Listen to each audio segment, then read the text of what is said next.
Hi everybody, I'm Melanie Raposo and welcome to the Pregnancy Show. Today I'm joined by Maureen, president of City CPR, who demonstrates for us some infant CPR techniques that could potentially save your baby's life. Okay Maureen, so why don't you tell us a little bit about some techniques for infant CPR? Absolutely. Well, what we'll do is we'll pretend here that maybe we're visiting someone's house. We've gone into the nursery to check on the baby, which of course we would do frequently, and we find the baby is not waking up. So one thing to consider always when you approach any situation is your own personal safety. And if that sounds selfish, that's okay, because if anything happens to you, you can't help them. So we'll always be checking the room to make sure there's nothing dangerous to us.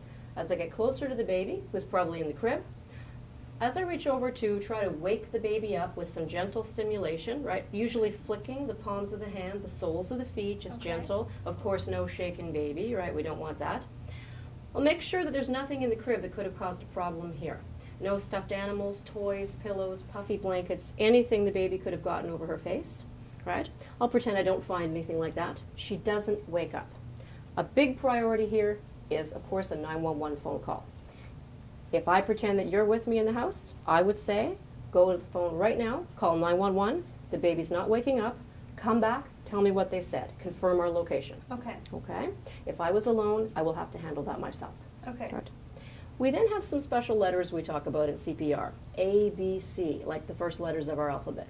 So the first letter A is airway. Right now you and I have an open or a clear airway. I can't be sure this baby does. She's apparently not waking up. So with babies, we put a hand on the forehead, fingers under the chin, and we do a little chin lift. It's not a big thing with a baby because their airway is so slim, like a drinking straw. Okay. Right? My next question is, B for breathing. Is baby breathing?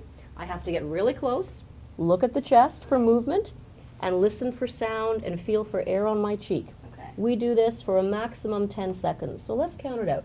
1 second, 2 seconds, 3 seconds, 4 seconds, 5 seconds, 6 seconds, 7 seconds, 8 seconds, 9, 10. I'm going to pretend this baby's not breathing. I put my mouth over nose and mouth and I give her a puff, just a puff. And you'll see in the doll, there's a little chest movement there. 2 little puffs. Very small, not too much air. If we blow air into the stomach, it increases the chance of someone vomiting. The C now in the material is CPR. We've seen it on television, right? You're going to squeeze baby's heart between her chest and her back. 2 fingers on baby. And if you look at the baby chest, or if you feel under this little jumper here, you'll feel the nipple line. That's a really useful reference point with this. Imagine a line drawn between the nipples. Place 2 vertical fingers on that line, and you're going to squeeze her chest.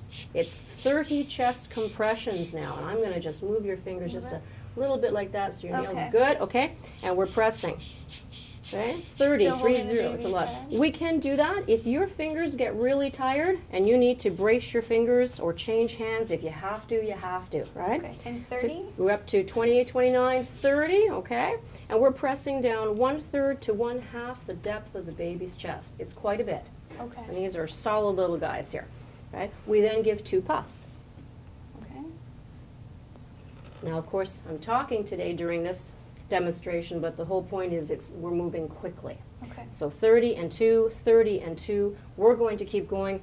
There's really nothing that's going to stop you unless someone else comes in to relieve you. To be honest, it will more usually be the 911.